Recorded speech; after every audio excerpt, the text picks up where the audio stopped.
የኢትዮጵያ ብዝሃ ሕይወት እጅግ አስደናቂና በዓለም አቀፍ ደረጃ ልዩ ትኩረት የሚሰጠው ነው። ኢትዮጵያ ባላት የተለያየ መልክዓ ምድር በረጃጅም ተራራዎቿ በስምጥ ሸለቆዎችና ከባህር ጠለል በታች የሆኑ እንደ ዳሎል ባሉ አካባቢዎች የተነሳ የብዝሃ ሕይወት እምብርት በመባል ትታወቃለች። ኢትዮጵያ ያላትን የብዝሃ ሕይወት ሀብት ለመጠበቅና እንደ ሀገር ተጠቃሚ እንድትሆን ለማስቻል ከሚሰሩ ተቋማት መካከል ዓለም አቀፉ የተፈጥሮ ሀብት ጥበቃ ጥምረት አንዱ ነው። ተቋሙ ከተለያዩ አጋር ድርጅቶች ጋር በመተባበር የጥናትና ዳሰሳ እንዲሁም የግንዛቤ ማስጨበጫ ስራዎችን እየሰራ ነው። ተቋሙ ከፈረንጆቹ 2021 ጀምሮ ላለፉት 5 ዓመታት ባዮዴቭ 2030 ፕሮጀክትን ተግባራዊ እያደረገ ሲሆን ፕሮጀክቱ የኢትዮጵያን የኢኮኖሚ እድገት ከተፈጥሮ ጥበቃ ጋር ማጣጣም ላይ ያተኮረ ነው። ኢኮኖሚ ልማትና የብዝሃ ሕይወት ጥበቃ አብሮ አይሄዱ የሚል የቆየ አስተሳሰብ ነበር። ይሄ ፕሮጀክት ግን እሱን ለመስበር ነው። ይቻላል ብዝሃ ሕይወትን ለመጠበቅ እያለማን እያደግን ህዝባችን እየመገብን ብዝሃ ሕይወትን መጠበቅ ይቻላል የሚለው መልእክት ለማስተላለፍ ነው። እንግዲህ እስካሁን የሰራናቸው ስራዎች በአብዛኛው የጥናት የዳሰሳ ጥናቶችን እንዲሁ ደግሞ ባለብዙ ዘርፍ የሆነ ባለድርሻ አካላትን ውይይት ማሳለጥ መደገፍ ነው። በሁለት ዋና ዋና ምዕራፎች የተከፋፈለው በዚህ ሀገራዊ ፕሮጀክት ውስጥ የዳሰሳ ጥናት፣ መረጃ የማጠናከርና የዘርፉ ባለሙያዎችን የማስማማት ስራዎች ተሰርተዋል።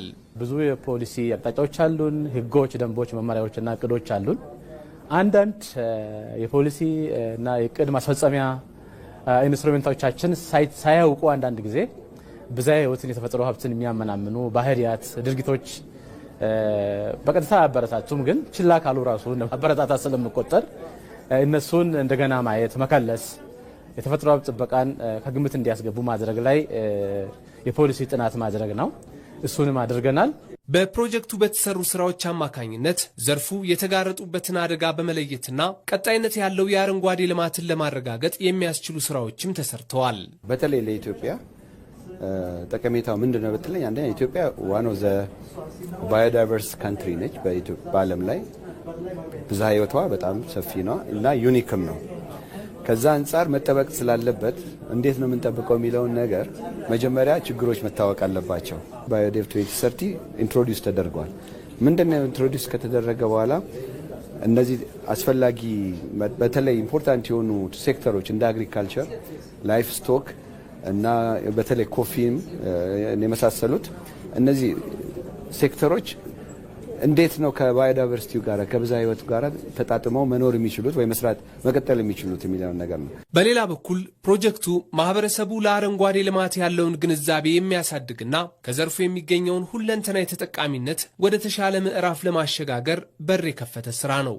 የት መቼ ምን አይነት እጽዋት መተከል አለበት፣ ለየትኛው ትኩረት መስጠት አለበት የሚለውን ራሱ በዚህ በባዮዴቭ ስብሰባዎች ትልቅ እውቅናና ምክክር ነው የተደረገባቸው።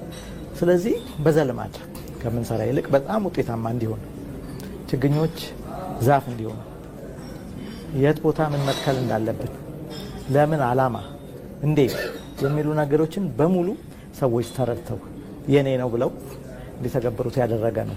ከዚህ በኋላ አሁን እኔ ዝም ብዬ ሳስበው ለማህበረሰቡ በጣም ብዙ ማስረዳት የሚፈልግብን አይመስለኝም። ዛፍ መትከልን የአረንጓዴ አሻራ ጥቅምን በትክክል ተረድቶታል። ምግቡ እንደሆነ፣ አየሩ እንደሆነ፣ ጤና የሚያገኘው ውሃ እንደሆነ፣ ውበት ራሱ ከቱሪዝም ጋር ከሁሉ ነገር ጋር እንደሚገናኝ ተረድቶታል። ኢትዮጵያ ያሏትን የተፈጥሮ ጸጋዎች ለመጠበቅ እንደ ሰሜን ተራሮች፣ ባሌ ተራሮችና አዋሽ ያሉ ብሔራዊ ፓርኮች የተቋቋሙ ቢሆንም ይበልጥ ዘላቂ ጥበቃ ለማድረግ የሁሉም ዜጋ ግንዛቤ ማደግና መተባበር ያስፈልጋል።